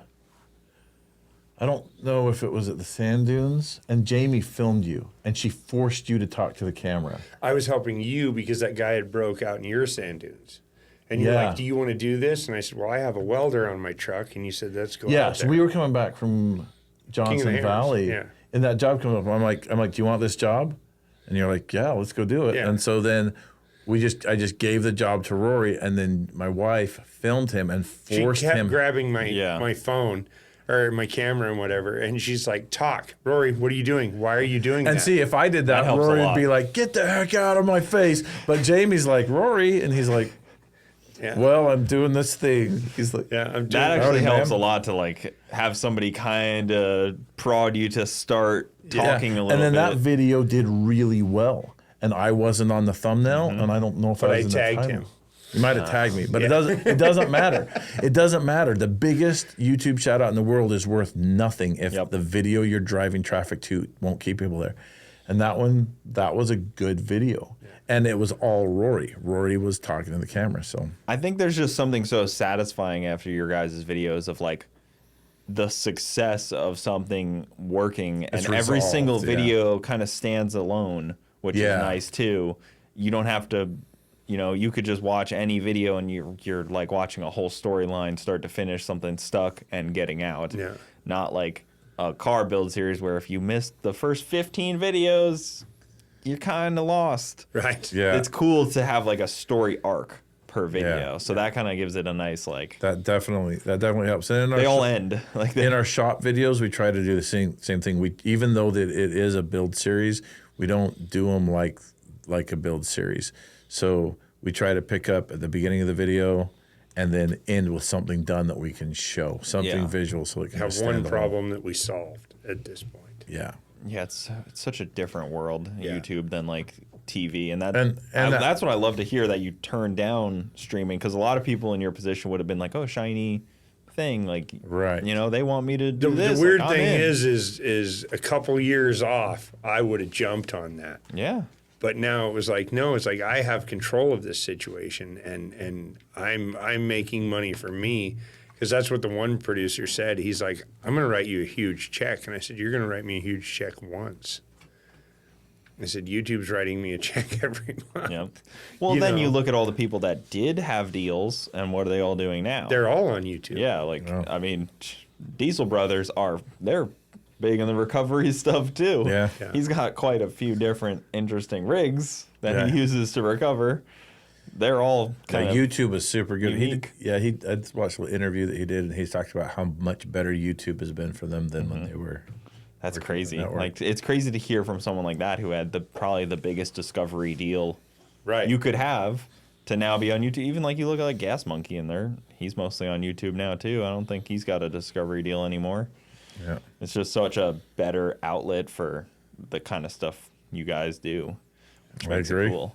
Is it weird, like, having random people on? You ever worry about that? Like, the person that's stuck, having them on at all? Or, like... They help my videos in general, even if we just get a couple of glimpses of them, because it puts kind of a human element into what we're doing. Like, we're not just rescuing a vehicle, we're rescuing humanity. Yeah. I'm a hero. Yeah. So, but it really does. People like that. And every once in a while you just get this golden person to rescue, and they just make the video better. Just kind of what's like the golden person? Just somebody who's animated and willing to talk to the camera and not camera shy. And that's pretty much it. They don't need to have any special skills or anything. They just need to be happy and energetic, and that's a. I feel like it's usually people that aren't on social media at all, like an older person. That's the most like not camera shy at all, because they have no concept of like where it's going, what's going on, and they just say whatever, kind of just you know, they don't like Andrew now. I don't know, they just kind of and it's funny because we ask at the beginning, like, are you okay with being on YouTube? And if they say no, then we're like, well, we're filming this, so try to stay out of the shot. Almost 100% of them, by the time we've been filming for a minute, they're like, I've changed my mind. Yeah. So. Yeah. Do you ever worry about them signing anything, like a release? We just get a verbal. Yeah. Verbal on camera. Yeah. Oh, that's a good way to do it. Do you want to be on? We're gonna film, or we film it for our editor. We'll be like, we'll just say, block out license plate, block out me, don't show this. Yeah. So you guys are doing another off-road games, I would imagine, then next year. Yeah, we've already started noodling on what we were gonna do. Okay, no date set then? The date's gonna be, unless something huge changes, it's gonna be the same date. Okay. I was gonna say, because I'd like to make sure that it's shouted out a little bit in this podcast, right? We're not plug it a little. Yeah, we just finished this one, so we don't know. Yeah, the second weekend of March. I'm sure the venue's already like, all right, when we do the next one, is this biannual? Like, how many can we do? Just start rolling and thinking about it, and we've just got to figure out. It's got to be something entertaining that the audience wants to see, and something that we can feasibly do. And that just works for everybody that comes there. When it quits working for one of the arms, then the whole thing falls. Mm-hmm. Okay, so look out for next year. Yeah, it's gonna be good. Yeah, what's the concept behind chevettes? Because I don't know if I've ever met or heard of anybody that's like, just really Corvairs. Corvairs, sorry. Corvairs. Okay. Yeah. Corvairs. You have to say the keyword. He's like the YouTube algorithm. I just lit up. Again, like, I don't know if I've ever heard of anybody like, so I'm a big Corvair owner. I own a bunch. Yeah, so the Corvair is a really interesting car to me. It's Chevrolet, it's rear engine, it's, four-wheel independent suspension, air cooled. It's just got all these really quirky. It's like a Volkswagen almost. It's got all these quirky things to it, and it worked really well. And I'm going to make a bold statement, but I'll stand behind it. It's the most relevant car today from the 60s, meaning if you buy one and use it as your daily driver, it's not going to be like driving a dinosaur. The 1969 Dodge Charger was made in the 60s. How many did they even make? They made 1.82 million. Oh wow! I did not realize it was so. They ran from. And what I'm talking about, I'll qualify the word relevant. They get great gas mileage. They handle like a modern car. They got plenty of power. They brake very, very well. I can't remember the last time I saw one. They're quiet. They're smooth. Sounds to me like the minivan of the 60s. And Well, that's the thing. Don't they run a points distributor that no one can work on? They do. I think so. It sounds like you described a Volkswagen Beetle. Except for they're quiet on the inside and they ride very smooth.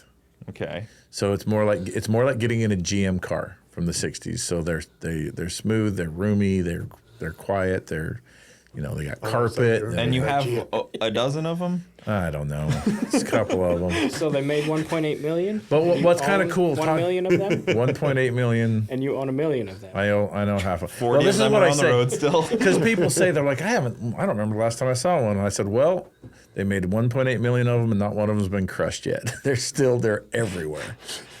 So it was GM's first unibody car, and they just went way overboard on the rust proofing and then the structure of them. They're very solid cars. And it's also the first mass-produced turbocharged car. Mm-hmm. So in 1962, you can go down to your Chevy dealership and be like, I want metallic brakes, I want heavy-duty suspension, limiting straps, and turbocharger, and bucket seats, and four on the floor. The American dream. And you've got this American sports car. And I can get in trouble. People will debate whether or not it was a sports car. It is a sports car. You jump in a Rambler or a Valiant or a Falcon and then jump in a Corvair and you're like, okay, we shared ad space with Corvette. Anyway, Have you had don't to make me rescue fight one? you. I'm not. Have you had to rescue one at all? Only mine. Only his. Just your personal one? Are you familiar with the Corvair? Have you? No, I'm not actually. I've heard that you have one that's. It's an off-road machine. I've heard that, but I couldn't picture it. Maybe I've seen it. This might sound weird, It started out rear engine. but it has an LS in it. Yes, and now it's front engine. So that's a stock one versus mine. I have seen recovery photos one. of that. Yep, that makes sense. So that's a very rare car. That's a 1 year only wagon. But yeah, that's what we use, and it just flat out works. Like it's a novelty in shape only. It's all business when it comes time to get the business done. And the Jeep I saw behind it, what is that? What do they call those? The YJs or the What's the extra? XJ? Oh, my XJ, the XJ. banana. That's Yeah, called the that's the banana. banana. Yeah. And so That's what started it all. and yeah, that's what I started with, and I'm like this XJ works so good at what it's doing, but it's a little bit on the light side for some of the things we do, and by the time you put 40-inch tires on an XJ, you need to stretch the wheelbase and you got to cut everything out of it, or else it's too tall. It's such a great unibody vehicle. Bring me another one. That's what I said.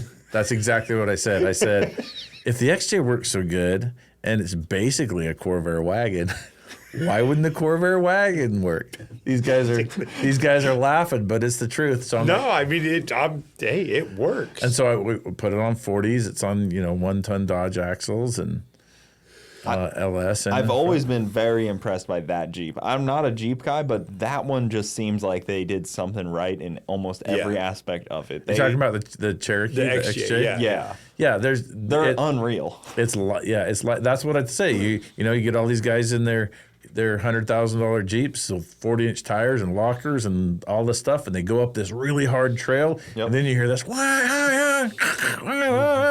High school kid pulls up the Jeep with a cracked windshield and an XJ with a cracked windshield and lunchbox lockers in it. Well, I think you can point out the fact that what just won the off-road games? Oh yeah, A stock XJ. stock An XJ. XJ with a small lift and a welded rear diff. Those engines are hard to kill too. No.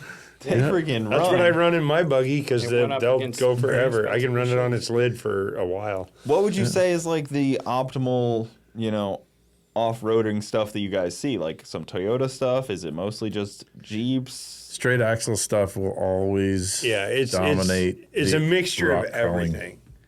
Like you see Toyotas on 1 ton axles, you see Jeep on 1 ton axles, you see. Yeah, I was gonna say, but when you start analyzing, the parts that really matter are all very similarly set up. Yeah, it's all the same kind of parts, just on different chassis. By the time you get to links and 1 tons, Yeah. it doesn't matter. Kind of doesn't matter what you put them under. I love it when people argue, the brands and stuff, Toyota versus Jeep, and then they've got a buggy basically a buggy. It has part of a frame. It has an LS in it. It has Ford 1-ton axles on it, and it has a Toyota grill. And they're like, Toyota is far superior. And it's like, what is Toyota? Yeah. You just described my entire build. So Anyway, We miss out on a lot of great Toyotas in the U.S. that they seem to have gotten overseas. Yeah. Especially the Hilux. We really missed out on those. yeah. So yeah, and it just depends on what you're doing with it. If somebody wants to tell me that Toyota's better than Jeep, I'm like, well, what are you doing with it? Oh yeah, that's a really good use for a Toyota. Yeah. Or Jeep. That's really good. Full size stuff, whatever. But ultimately, when you get down into the crazy, really hard trails, you've got a little moon buggy with a 4-cylinder engine, and it's mounted longitudinally now in the middle of the buggy. Crazy stuff. Yeah, you can get it's not even. stuff. It's like similar to mud trucks. Down here, mud trucks are probably kind of like what you guys have, more like bouncers and off-roaders. Right. But everybody down, like, there's some of these mud events you would probably be in awe of. Oh, it's going to crazy check the out. money that they spend on these trucks. The redneck yacht clubs, as they call them. Yeah. Because they're just yachts. And I've been a part of one recovery of a mud truck, and that was pretty wild to see something that is stuck to its doors when you standing next to it isn't even up to the tire. Yeah. It's a lot to pull out. Yeah. I'm very 12,000 glad we don't pounds. have to deal with that. I agree. Yeah, because that's what I think about. I'm like, like you must have to pull out heavy vehicles, because I think of like heavy Right. vehicles when I'm thinking of recoveries. Well, they're rental cars and Jeeps. Yeah. Just, Well, we get a lot of stuff because we get the Sprinter vans that are crazy overloaded, like the one that I top heavy. Yeah, the one I went and got a while ago. He had broke his rear differential. Wow. And a Sprinter. That sounds And fun. I was like, I drove up there, and the sand hill I had to go up with the white Ford, I had to huck that thing to get it up past him. I'm like, what are you doing out here with the Sprinter van doing this? And he's like, it was going fine. I said, yeah, until it started hopping through the sand, and like, that's 12,000 pounds. He goes, yeah. Well, there's that one. 5. There's that one company that was taking the F450s and building like full sleepers on earth roamers. Yeah, I imagine went and got one of those. Can't imagine getting that thing stuck. It almost fell off a mountain. It was the scariest. It was the scariest thing I The ever road had to was get. giving way under the. It was so far off the. It was the scariest thing to hook onto because, like I said, there's everything we had hooked onto it did not outweigh it. Yeah. So if It's it like went, a quarter to the end of a yo-yo string and pushing the yo-yo off the table. yeah, and I hope this holds. Yeah. Meanwhile, the guy's got a whole house that's about to fall off a cliff. Oh, And we had a winch line break in the middle of it, and it was sketch. I don't think my insurance is going to cover this. They're not cheap, those things, either. No. And they don't make many of them, so No. I can't imagine losing an earth roamer. That was $850, I think, is what that one was. He bought it used. So I've seen some down here, and I saw one on the highway down here. I was like, where are you going with that in Florida? Yeah, you might as well just take it to Utah or something more fun. Probably Well, like I looks said, better off-road. any of the time that we've had issues with them, they're on dirt roads. yeah. He had just got too close to the edge when it wiggled through, and he just didn't understand the size of the vehicle and didn't turn it wide enough and fell off the edge of the road. Well, it also doesn't seem like a vehicle a seasoned off-roader would be able to just buy and afford.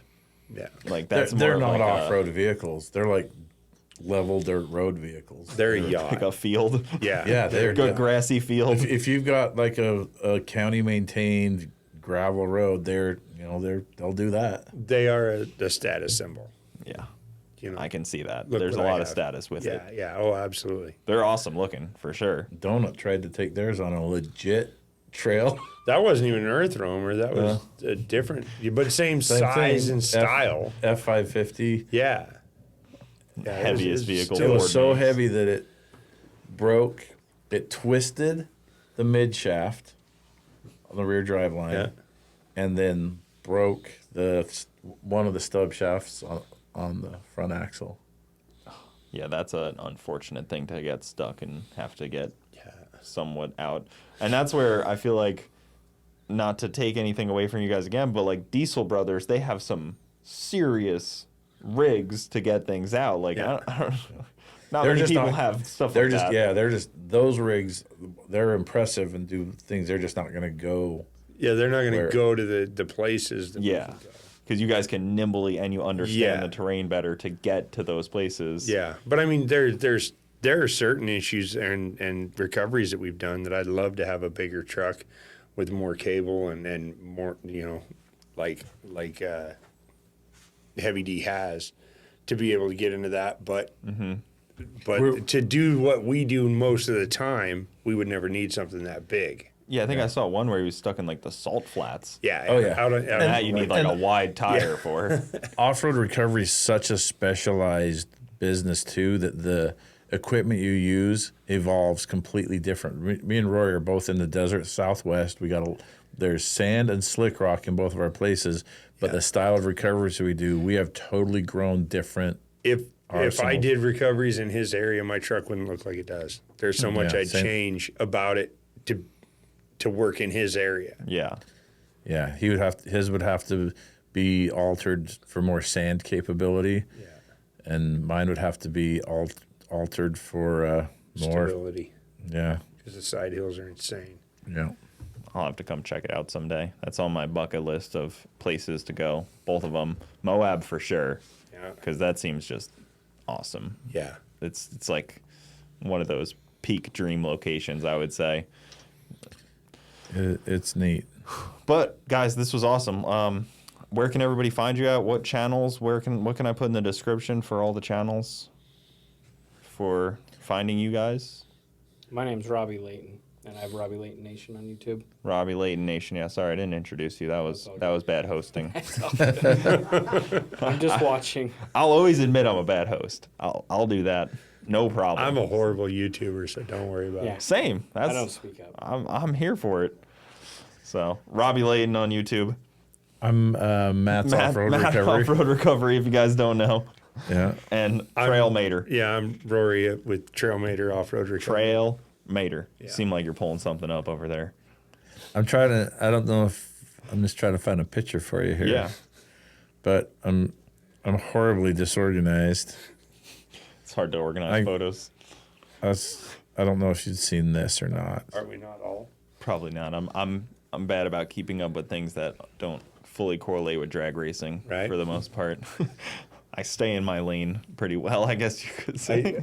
I came down here to call Cletus out with his new truck. Yeah. So That'll Yeah. be fun. Do you Yeah. think for what, a race? yeah, Okay. I have. Well, Cletus says it's the most powerful tow truck, and so Rory wants. Did he to- say that? I want to yeah. see. I want to see if it's fast.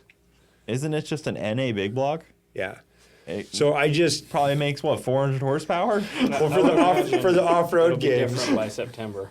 For the Yeah, that's off-road true. games, I unveiled. I have a newer truck that's not my Trailmater truck. It's called Old Blue, and we just did a revamp on it, like painted it, did all this work to it and everything. And behind the scenes, I stuck a 671 blower on it, and then I unveiled it at his event. And I did that right as Cletus was unveiling his truck. And so I seen him today, and I was like, "Want to drag race him?" And he's like, "Yeah." I'm like, "All right, well, I got to come out here this fall, so I will trailer it out here." And You should do a burnout with it too. absolutely I feel like that only makes sense to have a big blower out the hood to also do a burnout. done. It just done, kind of sold, adds up. done. Well, this was fun, guys. I know you gotta. Oh, let's see the There's photo. I'm in. There's Trailmater and then the world's largest off-road record next to each other. Those look so freaking sick. World's largest off-road record at the time. Yeah, at the time. Better hope Cletus doesn't build something bigger. What distinguishes that as a wrecker? Having the has The wrecker has the winch, boom. the boom, yeah. Yep. So you can pick something up and pack it out. So if you put a boom on something of larger size, But then you got to get it off-road. That's the tricky part. Yeah. doesn't have to be successful off road. It just has to try. Basically. It's easy to get off road. It's not hard always to easy get to get back back. on Yeah. road. Yeah, You could have an off road Dodge Challenger, but Yeah. well, thanks Awesome. for coming on, guys. This was a lot of Thanks fun. for having Oh, us. thank you. This is amazing. Thank you guys for listening. We'll see you next time.